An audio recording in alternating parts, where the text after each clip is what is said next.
어떻게 보내셨습니까? 잘 보내셨습니까? 우리나라에서는 명절이 되면 한 가지 아름다운 풍습이 있습니다. 내가 사랑하는 사람들, 함께하는 사람들에게 좋은 이야기, 덕담을 들려줍니다. 덕담은 서로에게 복을 빌어주고 또 축하해주는 어떤 그런 말들을 일컫습니다. 그런데 우리가 덕담을 할 때 한 가지 꼭 생각해야 될 것은 그 덕담이 오히려 악담이 될 수도 있다라는 거예요. 내가 생각해서 말했는데 상대방은 그것을 오히려 부담스럽게 여길 때도 있고 또 마음이 어렵게 그것을 받아들일 때도 있다라는 거예요. 그래서 반드시 여러분들이 덕담을 준비할 때 무엇을 그에게 또 축복의 말을 할까 생각하면서 하는 것이 참으로 중요하다는 거예요. 그런데 이 덕담을 들을 때 어린아이서부터 지금까지 수많은 사람들이 늘 이런 덕담을 원합니다라는 공통적 1위가 있어요. 그것이 바로 이 칭찬이라는 거예요. 어린아이들도 어떻습니까?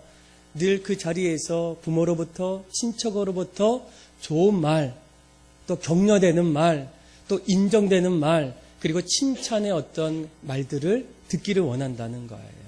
어른들도 마찬가지입니다. 사실 인간은 칭찬받기를 원하고 칭찬에 약한 존재라는 거예요. 불과 1살밖에 안 된 아기도 칭찬하면 계속적으로 예쁜 행동을 반복하는 것을 보게 된다는 거예요. 그런데 우리가 이 칭찬받기를 원할 때 한 가지 더 중요한 것은 무엇이겠습니까? 칭찬받을 때 과연 누구로부터 칭찬을 받고 있는가가 더 중요합니다. 왜냐하면 누군가 나를 칭찬해주는 그 대상에 따라서 내 인생의 가치가 달라지고 인정받는 어떤 삶을 살 수 있기 때문입니다. 여러분들은 최근에 누구로부터 칭찬을 받으셨습니까? 그런데 우리가 이 땅을 살아갈 때 정말로 칭찬을 받아야 될 분이 있다는 거예요. 바로 하나님이라는 거예요. 이 세상을 만드시고 또 우리를 날마다 사랑하시며 우리 인생의 주권자 되시는 하나님으로부터 여러분들은 반드시 칭찬을 받으셔야 한다는 거예요. 오늘 우리가 읽었던 이 요한계시록 2장 말씀을 보게 되면 이 소아시아 7교회 가운데에 서머나 교회를 소개합니다. 그런데 이 서머나 교회의 한 가지 특징은 하나님으로부터 칭찬받았던 교회가 바로 서머나 교회라는 거예요. 그들은 하나님으로부터 인정받았고 하나님 앞에서 기쁨을 받았고 하나님께서 끝까지 지금까지도 칭찬하는 교회가 바로 서머나 교회라는 거예요. 그런데 여러분 왜 하나님으로부터 칭찬받은 게 중요할까? 우리가 이 교회가 서머나 교회가 하나님으로부터 칭찬받았다는 것은 그 교회가 하나님이 기뻐하시는 교회라는 거예요. 그리고 그 교회는 날마다 생명력이 넘치고 더욱더 하나님 앞에서 살아나는 그런 어떤 교회라는 거예요. 여러분 교회가 살아난다는 것, 또 교회가 생명력이 넘친다는 것이 왜 중요하겠습니까? 기독교 역사를 보게 되면 교회가 생명력이 있을 때, 교회가 더욱더 살아나고 있을 때 교회를 통해서 가정이 살아나기 시작해요. 또 개인의 어떤 삶이 교회를 통해서 점점 일어나는 것을 목도할 수 있다라는 거예요. 심지어는 작은 공동체에서 이 나라와 민족까지도 교회를 통해서 점점 변화되고 또 다시금 일어나는 어떤 크나큰 일들이 교회가 살아날 때, 교회가 생명력이 넘칠 때에 이 기독교 역사는 그것을 반증하고 있다는 거예요.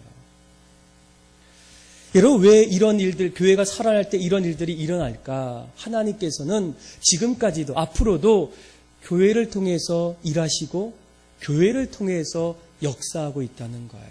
이 세상의 모든 것들이 교회의 머리 대신 예수님 앞에서 무릎 꿇고 모든 만물이 교회를 통해서 충만하게 될 수 있다고 사도 바울은 고백하고 있다는 거예요. 그래서 오늘 말씀을 통해서 어떻게 서머나 교회가 하나님으로부터 칭찬받을 수 있을까? 올 한 해 우리 어떤 소망은 우리 교회 그 표어처럼 더 살아나는 거예요. 가정도 살아나고 내 어떤 삶도 이전보다 더 살아나길 원하고 직장에서도 내가 만나는 관계에서도 그 어느 곳에서도 이전보다 더 살아나는 그런 어떤 은혜를 하나하나 소망하고 갈망할 때 여러분 가장 먼저 어떻습니까? 내 신앙 또 내가 섬기는 교회가 하나님으로부터 칭찬받고 하나님이 기뻐하셔서 생명력이 넘치고 또 그 안에서 날마다 살아나는 어떤 일들이 일어나게 되면 우리의 인생은 이전보다 더 하나님 앞에 기쁨이 되고 감사하고 또 그 안에서 날마다 살아나는 넘쳐나는 어떤 인생을 살 수 있다라는 거예요. 그러면 오늘 본문을 통해서 이 서머나 교회는 어떤 모습을 통해서 어떤 신앙을 통해서 그들이 하나님께 칭찬을 받았을까? 하나님이 어떤 모습을 통해서 이 서머나 교회를 기뻐하셨고 칭찬하기를 간절히 원하셨을까? 우리 한번 8절의 9절의 말씀을 먼저 한번 읽어보겠습니다. 같이 한번 읽어볼까요? 시작. 서머나 교회의 사자에게 편지하라. 처음이며 마지막이요 죽었다가 살아나신 이가 이르시되 내가 내 환난과 궁핍을 알거니와 실상은 내가 부유한 자니라. 자칭 유대인이라 하는 자들의 비방도 알거니와 사단의 회당이라. 아멘. 여러분 보통 이 소아시아의 7교회 가운데에 이 서머나 교회는 그 당시에 가장 많은 어떤 신앙의 환난과 고난을 받았던 교회입니다. 그래서 방금 읽었던 구절에도 내 환난과 궁핍을 어떻게 한다고요? 아신다는 거예요. 10절에는 장차 받을 고난을 두려워하지 말라는 거예요. 그들이 정말로 왜 하나님 앞에 칭찬을 받았을까? 환난이 있을 때, 고난이 있을 때 그런 가운데서도 신앙을 버리지 않았고 교회를 떠나지 아니하였다는 거예요. 물론 그것도 어느 정도 이유가 되지만 그 근본적인 어떤 이유는 무엇이겠습니까? 보통 사람들은 어려울 때, 힘들 때, 고난이 찾아올 때 가장 많이 사용하는 것이 바로 그 자리를 떠나는 거예요. 잊어버리면 그 자리를 일어서면 이제는 더 이상 나타나지 않겠지. 신앙도 마찬가지예요. 아마 많은 분들 가운데는 신앙이 어려울 때 또 신앙으로 인해서 고난이 찾아올 때 그 신앙이 점점 흔들리거나 그 신앙을 떠나 보내신 분들도 아마 있을 거예요. 그런데 이 서머나 교회는 그러지 아니하였다는 거예요. 어떻게 이런 일들이 가능했을까? 그런데 이 서머나 교회에는 그 교회를 지도했던 아주 유명한 한 사람이 있어요. 폴리캅이라는 사람이 있어요. 아마 나중에 성지순례의 기회가 되면 그곳에 가면 이 서머나 교회를 또 기념하는 폴리캅 교회라는 곳에 이제 다 갑니다. 그리고 그곳에서 가이드가 1세기에 있었던 그때의 그 일들을 이제 이야기해 주게 돼요. 그런데 그 자리에 항상 이 폴리캅이라는 아주 훌륭한 영적인 지도자가 있었어요. 어느 날 이 1세기에 로마에 의해서 신앙의 박해가 일어났던 그때에 신사참배 앞에서 유대인들이 이 그리스도인들을 이제 고발하게 돼요. 그래서 그 신사참배 거절했던 이 폴리캅과 그리고 그와 함께했던 11명의 성도들이 유대인들의 밀고를 통해서 이제 체포됩니다. 그리고 총독 앞에 섰을 때 사실 이 총독과 폴리캅은 조금 알고 있던 어떤 사이예요. 폴리캅이 그 당시에 사람들에게 인격과 덕망을 늘 나타냈기 때문에 이 총독도 이왕이면 죽이지 않으려는 그런 어떤 마음을 갖고 있었어요. 그래서 이 체포하는 그때 그 앞에서 당신이 예수를 욕하고 황제의 신상에 절하면 당장 내가 풀어주겠다 이렇게 말합니다. 그런데 그 말을 들었던 폴리캅은 총독이여 내가 86년 동안 섬겨온 주님을 언제나 나를 인자하심으로 사랑으로 다가오셨던 그 주님을 어떻게 내가 모독할 수 있겠습니까? 저는 절대로 할 수 없습니다. 그 말을 들었던 총독이 놀라운 모습으로 내 목숨이 아깝지 않으냐, 당장 사자밥이 되게 하겠다, 이렇게 또 한번 얼음장을 놓는 거예요. 그런데 그 말을 들었던 폴리캅이 조용히 어서 맹수를 불러주세요. 그러자 총독은 다시 너가 맹수를 두려워하지 않으니 너를 불태워서 죽인다는 거예요. 그런데 그때 그가 마지막으로 했던 아주 유명한 말이 무엇이겠습니까?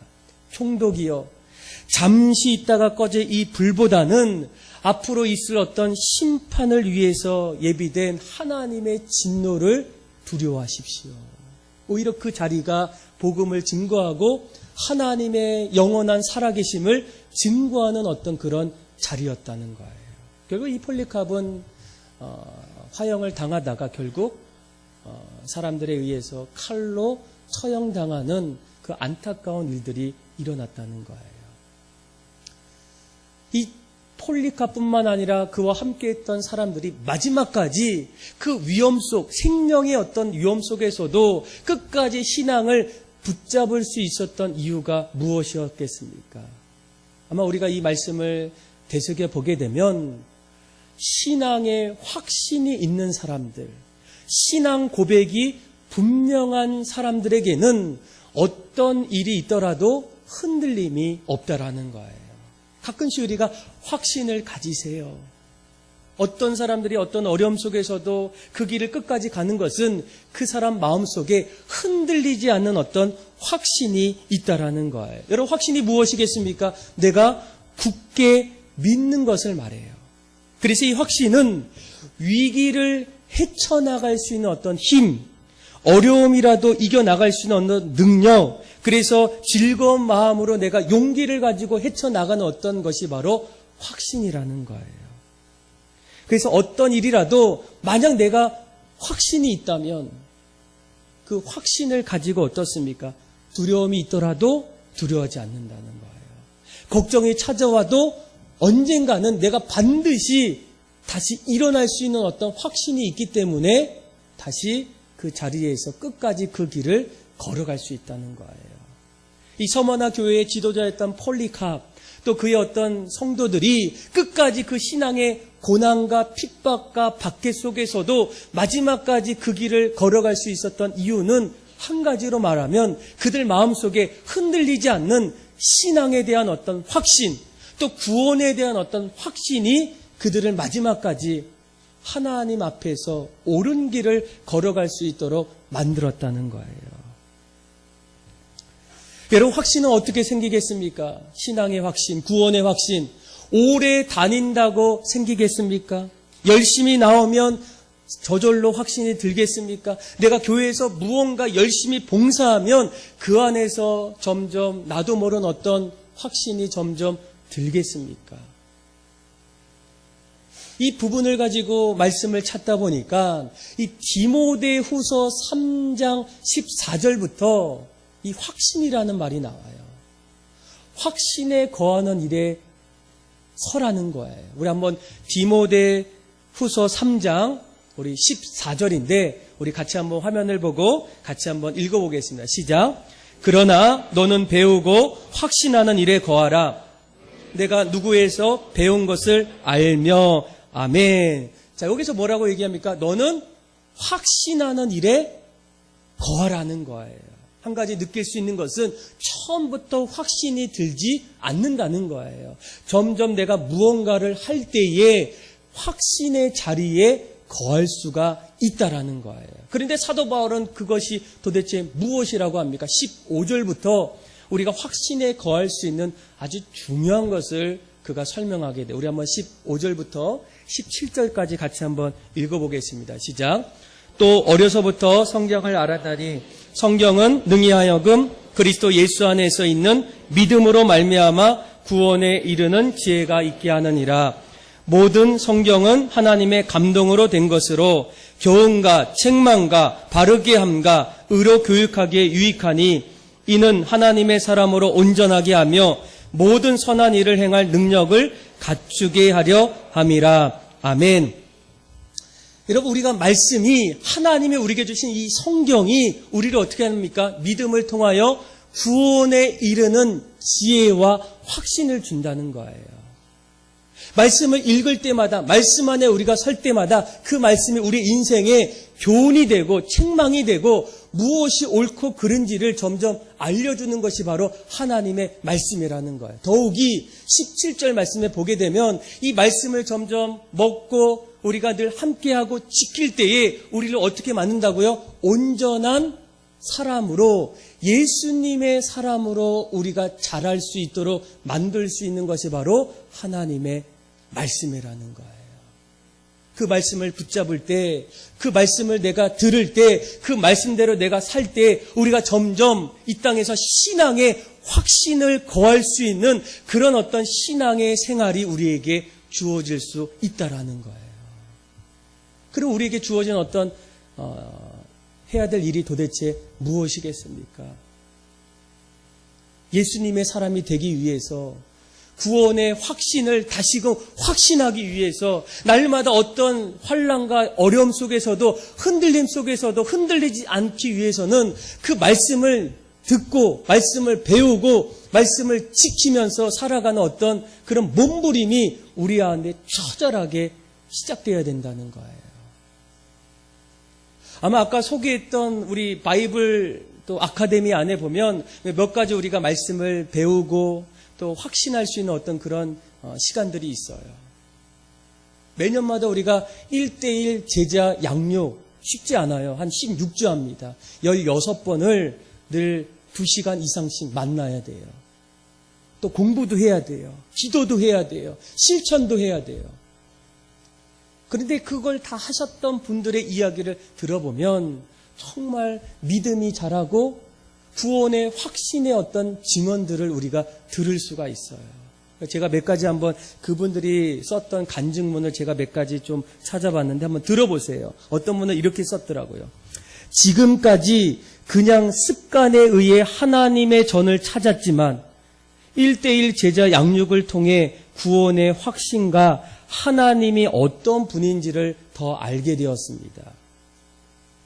이분도 오래 신앙생활 하신 분이에요. 또 어떤 분, 첫 시간을 성경 구절 암송과 함께 시작했을 때에 하나님의 속성에 대해 배웠는데 그 시간이 제게 제일 기억에 남았습니다. 왜냐하면 제가 믿는 분에 대해 정확히 알고 갈 수 있는 또다시 초석을 다지는 시간이 바로 이 시간이었습니다. 또 어떤 분 이렇게 얘기해요. 막연했던 신앙인으로서의 여러 가지 의문들이, 아마 이런 분들이 많으시죠? 막연한 신앙. 막연했던 신앙인으로서의 여러 가지 의문들이 하나님의 말씀을 통해 확실하게 알게 되니 1:1 제자 양육을 받는 것이 축복이요 은혜임을 알게 되었습니다. 성경 암송도 외울 때는 힘들었지만 기도할 때에 성경 구절을 인용하여 기도하게 되는 큰 힘이 되었습니다. 저는 이 말이 너무 좋더라고요. 우리가 뭔가를 배우고 또 말씀을 좀 같이 하자고 하면 부담스럽고 어려운데 이분이 이 말씀 속에 은혜를 받을 때 이제는 이 말씀 공부, 성경 공부, 1:1 제자 양육이 자신의 인생에게는 없어서는 안 될 축복이라는 거예요. 은혜라는 거예요. 확신이 드니까. 그 말씀이 살아서 내 삶을 역사하기 시작하니까 그들의 어떤 고백은 예수님을 확신하기 이전과 이후의 삶이 전혀 다른 모습으로 달라진다는 거예요. 서머나 교회가 하나님 앞에서 신앙의 환란이 있었고 어려움이 있었고 박해가 있을 때 그들이 그런 어떤 박해를 끝까지 지키며 나아갈 수 있었던 가장 큰 이유가 무엇이겠습니까? 구원의 확신, 신앙 고백의 확신이 그들을 끝까지 하나님의 신실한 사람으로 서 나갈 수 있도록 붙잡았다는 거예요. 여러분들은 어떻습니까? 여러분들의 삶은, 여러분들의 믿음은 흔들리는 믿음입니까? 또 막연한 어떤 신앙입니까? 아니면 오늘 고백했던 폴리캅처럼 내 신앙은 어떤 상황이 오더라도, 어떤 신앙의 박해가 오더라도 내가 하나님 믿는 구원의 확신이 있기 때문에, 나를 살리신 하나님의 놀라운 사랑을 날마다 경험하기 때문에 그 어떤 자리에서도 흔들림 없이 날마다 믿음으로 그 길을 걸어가는 그런 확고한 신앙의 모습이겠습니까? 이 서머나 교회는 이 대부분의 성도들이 확신, 신앙의 어떤 확신, 구원의 확신이 있었기 때문에 그들은 하나님 앞에 칭찬받았고 기쁨이 세워지는 어떤 교회였다는 거예요. 저는 여러분들이 또 우리가 섬기는 온누리 소망교회가 모든 성도들이 날마다 내가 있는 그 믿음, 그 믿음이 확고한 믿음, 흔들리지 않는 믿음, 하나님이 날마다 나를 사랑하셔서 나를 하나님의 자녀로 세워주시는 그런 확고한 믿음을 통하여 날마다 이 땅에서 신실한 하나님의 자녀로서 살아가는 그런 여러분들의 삶이 다 되기를 주님의 이름으로 축복합니다. 두 번째로 이 서머나 교회가 하나님으로부터 칭찬받았던 또 한 가지 이유가 있어요. 9절과 10절 말씀을 잘 보시면 분명히 이 서머나 교회는 박해를 받았고 환난이 있었고 장차 받을 고난이 그들에게 기다리고 있어요. 그런데 그 당시에 왜 이런 일들이 일어났을까? 1세기에 보게 되면 이 이스라엘은 로마에 의해서 박해를 받게 돼요. 이념이 다르고 신앙이 달랐어요. 그런데 그들이 받았던 어떤 로마의 어떤 박해도 있었지만 사실 더 큰 어떤 박해는 자기 민족인 유대인들에게 받았던 신앙의 박해가 더 컸다는 거예요. 이 유대인들은 어떤 사람들입니까? 이 유대인들은 아브라함의 혈통이었고 우리가 정말로 이 나라 민족 위에 딱 한 민족 남은 하나님의 오리지널 민족이라는 거예요. 그런데 예수님을 나의 구주로 고백한 사람들, 그리스도인들이 우리가 정말로 하나님의 자녀라고 이렇게 고백할 때 이 유대인들이 그것을 듣고 어떻게 반응하겠습니까? 화가 나는 거예요. 말도 안 되는 거예요. 인정할 수 없는 거예요. 그래서 로마 사람들에게 예수님을 구주로 고백한 믿음의 사람들을 밀고 하고 그들을 신앙으로 박해하는 일들이 시작돼요. 그래서 9절 말씀을 잘 보세요. 9절 말씀에 중간에 자칭 유대인이라 하는 자들의 비방, 알거니와 실상은 유대인들이 아니요 사단의 회당이라. 그러니까 사단의 앞잡이가 되어서 이 기독교인들을 끊임없이 힘들게 하는 어떤 일들이 이 서머나 교회 안에 일어났다는 거예요. 그런데 여러분 우리가 한 가지 거기에서 주목해야 될 것은 무엇이겠습니까? 이 서머나 교회 사람들이 어떤 자리에서도 내가 그리스도인이라는 어떤 정체성에 대한 분명한 어떤 고백이 있어요. 우리가 바로 하나님의 자녀입니다. 내가 바로 예수님을 믿는 하나님의 백성입니다. 이것 때문에 유대인들에게, 사람들에게 박해도 받고 고난도 받고 어려움도 당하고 있다는 거예요.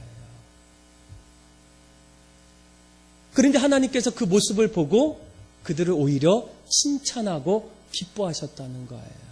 우리가 한 가지 하나님께서 원하셨던 교회, 또 하나님 앞에 칭찬받을 수 있는 성도가 어떤 사람이겠습니까? 내가 그리스도인이라는 어떤 분명한 정체성을 고백하는 사람들. 우리가 누구일까? 우린 하나님의 백성이라는 거예요. 예수님을 나의 구주로 고백했던 그리스도의 향기라는 거예요.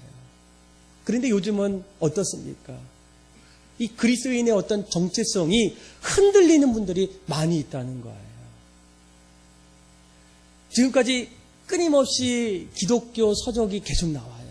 그런데 21세기에 들어서고 나서는 이 기독교를 설명하는 어떤 그런 내용들이 조금 달라진 게 그 중에 한 가지가 바로 이 책 가운데는 그리스도인의 어떤 정체성과 관련된 책들이 자꾸만 나와요. 어떤 사람이 그리스도인인가? 어떤 사람들이 정말 예수님의 사람들인가? 또 그리스도인은 어떻게 살아야 하는가? 여러분 이런 어떤 제목들이 나오는 이유가 무엇이겠습니까? 지금 우리가 살고 있는 이 시대에 예수님을 믿는다고 하는 사람들이 정말 믿지 않는 사람들처럼 똑같다라는 거예요. 그리스도인의 어떤 정체성을 망각하고 사는 사람들이 많이 나타난다는 거예요. 그래서 이런 어떤 모습 속에서 수많은 책 가운데 하나가 이 그리스도인의 어떤 정체성에 관련된 어떤 주제를 담은 책들이 21세기가 돼서는 계속 나오고 있어요. 뭐 여러 책 중에 있지만 그 중에 하나가 바로 이 메가더 목사님이 썼던 값비싼 기독교라는 책이 있어요. 그런데 그 책 서두에 이런 내용이 있어요. 한번 들어보세요. 당신은 당신의 모든 죄를 용서받고 심판과 영원한 형벌에서 해방되고 사단의 권세에서 벗어나 사랑받는 하나님의 자녀가 되고 영원한 천국의 한없는 기쁨 가운데에 기적과 놀라운 경험을 맛보며 영원히 넘치도록 풍성한 삶을 살고 싶으십니까? 그리고 그 밑에 이렇게 떴어요. 예 라고 대답했다면 분명히 알아둬야 한다는 것. 이 질문을 재빨리 예라고 대답한 많은 사람들은 너무너무 많은 사람들이 원하는 것을 절대로 받을 수가 없다라는 거예요. 그 이유가 도대체 무엇일까? 오늘날의 교회 안에는 그리스도인이 아니면서도 형식적인 그리스도인들이 그리스도인으로서의 어떤 삶을 살고 있다는 거예요. 무늬만 그리스도인. 모습은 그리스도인이라고 얘기하는데 실제적으로는 형식적인 그리스도인, 가짜 같은 그리스도인들이 점점 많아지고 있다는 거예요. 어떻게 여러분 이것을 알 수 있을까? 교회가 지금 너무나 다르게 지금 변화되고 있다는 거예요. 오늘날 교회가 마치 소비자가 원하면 소비자의 취향의 모든 것을 바꿀 수 있듯이 교인들이 원하는 대로 모든 것이 다 교회 안에서 바꿔지고 있대요. 예배가 길면 줄이고 설교도 사람들이 듣기 편한 것으로 뜯어 고치고 교회의 섬김과 헌신도 해야 될 일이 아닌 선택으로 점점 바꾸는 일. 그래서 소비자 친화적 교회, 사람들의 어떤 요구에 민감한 어떤 교회가 되면서 복음이 점점 희석되고 복음이 점점 우리 안에 어떤 소중한 어떤 그런 보물이 아니라 값비싼 싼 어떤 기독교로 점점 바뀌고 있다는 거예요. 또 하나의 책, 그렇죠? Not a fan, 팬인가 제자인가. 여러분들 카이 아이들만이 썼던 아주 베스트셀러인데 이 책에 보게 되면 오늘날에 교회 안에는 두 부류가 있다는 거예요. 예수님을 따르는 무리들이 있고 예수님을 닮아가는 제자들이 있다는 거예요. 여러분 팬은 어떤 사람이겠습니까? 그렇죠? 팬은 어떤 슈퍼스타가 있으면 모여요. 열광해요. 함께해요. 그런데 이 교회 안에 팬과 제자의 어떤 구분을 어떻게 할까? 언제 그것을 알 수 있을까? 예수님께서 드디어 영광의 자리가 아니라 고난의 자리로 내려갈 때, 십자가의 자리로 내려갈 때, 그때야 비로소 그가 팬인지 아니면 예수님의 제자인지를 알게 된다는 거예요. 우리가 보통 운동에서도 팬들이 어떻습니까?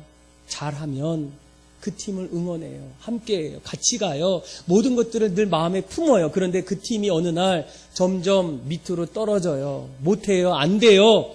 그러면 이 팬들이 어떻게 합니까? 뒤돌아서요. 다른 팀을 바라보게 돼요. 이 교회 안에서도 점점 예수님의 제자들이 많아져야 되는데 오히려 예수님을 옆에서 잘 보는 어떤 군중들, 무리들, 소위 우리가 팬이라고 하는 그런 어떤 사람들이 점점 교회에 많아지고 있다는 거예요. 그런데 예수님께서는 우리를 무엇으로 부릅니까? 예수님의 팬이 아니라 제자로서 사람들을 부르셨다는 거예요. 여러분 오늘날 교회에서 헌신을 이야기하는 거, 봉사를 이야기하는 거, 또 제자 훈련을 이야기하는 거 점점 어렵다고 말하는 분들이 있어요. 그런데 예수님께서는 반대로 뭐라고 얘기합니까? 고난 없는 헌신은 없어요. 죽음 없이는 생명도 없어요. 행동하지 않는 어떤 믿음은 없다라는 거예요. 그래서 여러분, 우리가 예수님을 닮아갈 때 반드시 우리에게 있어야 될 일이 도대체 무엇이겠습니까? 예수님을 닮아갈 때 반드시 우리에게 있어야 될 것은 바로 희생이라는 거예요. 희생. 그렇죠? 치러야 될 어떤 대가. 여러분, 왜 순종이 어렵겠습니까? 순종이 어려운 이유는 한 가지예요. 내 생각이 점점 많기 때문이에요. 예수님께서는 나를 따라올 때에 한 가지 부탁한 게 자기를 부인하고 자기 십자가를 지고 따라오라는 거예요. 근데 자기 생각은 늘 있어요. 자기 계획이 너무 많아요. 해야 될 일이 내 안에 너무 많다 보니까 예수님을 따라가야 하는데 따라갈 수가 없게 됩니다. 그래서 우리가 순종할 수가 없어요. 이제는 어떤 헌신도 선택으로 점점 바뀌고 있어요. 그러다 보니까 나타나는 한 가지 신앙의 부작용은 무엇이겠습니까? 이 사람이 정말 예수님의 제자여야 되는데 제자 같은 무리가 되는 거예요. 군중이 되는 거예요. 예수님의 팬으로서만, 좋을 때만, 축복받기를 원할 때만 늘 같이 있는 그런 어떤 사람들. 이런 사람들 안에서 여러분 어떤 그리스도의 정체성이 점점 나타날 수 있겠습니까? 예전에는 우리가 보통 그렇지, 이분도 정말 예수 믿는 사람이었구나. 그분의 어떤 행동을 보면 그렇게 인정해요. 맞지? 이분 아마 예수 믿는 사람일 거야. 교회 다니시는 분일 거야. 그런데 한 5년, 10년 전부터는 질문이 바뀌어졌어요. 뭐? 그분이 예수 믿는 사람이야? 교회 다니는 사람이야? 정말 그런 거야? 아닌 것 같은데. 오늘날의 어떤 시대의 어떤 모습 속에는 점점 그리스도인으로서의 어떤 정체성이 분명하지 않는 사람들이 점점 많아지고 있다는 거예요.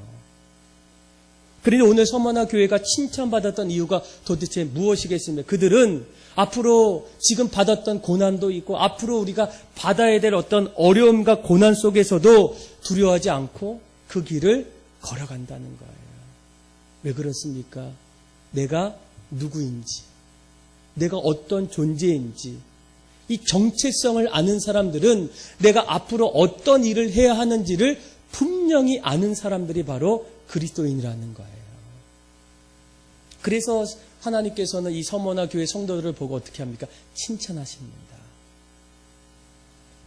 자, 하나님께서 기뻐하셨던 그 서머나 교회는 뭐가 있어요? 첫째는 확신 있는 신앙의 고백자들이 있어요. 흔들림 없이. 둘째는 그리스도인의 어떤 정체성이 분명했어요. 그리고 세 번째 또 한 가지 있어요. 우리 한번 10절, 11절 말씀 또 한번 같이 한번 읽어보겠습니다. 시작. 너는 장차 받을 고난을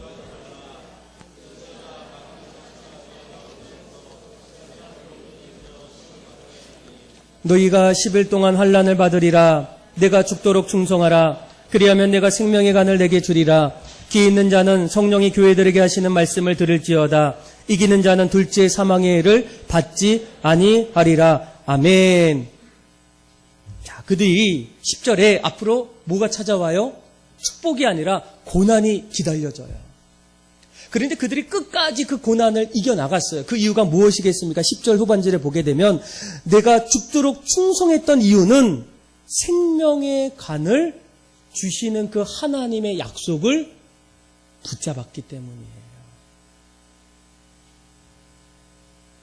여러분, 사도 바울이 평생을 살 때에 늘 고난의 자리에 있었어요. 이 사도 바울의 일대기를 보게 되면 어떻게 그렇게 살 수 있었을까? 그는 때로는 이렇게 고백해요. 나는 날마다 죽노라.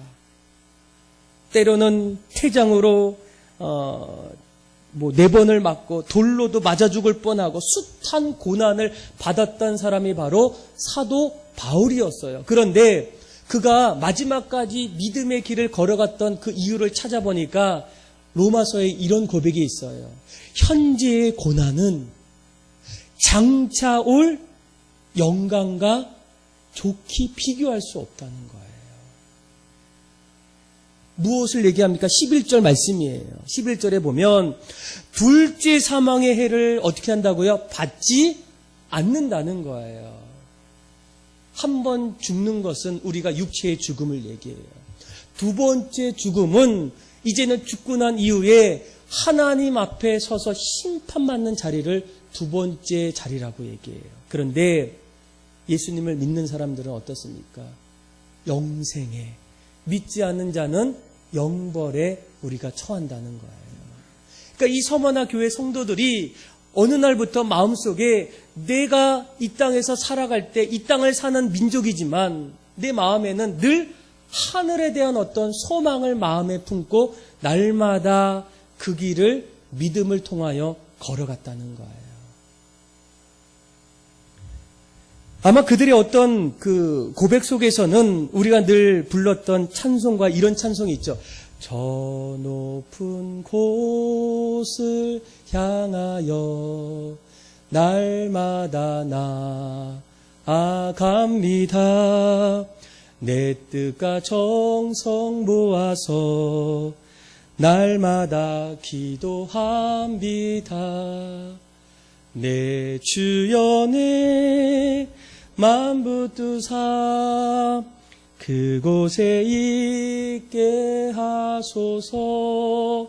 그곳은 빛과 사랑이 언제나 넘치옵니다.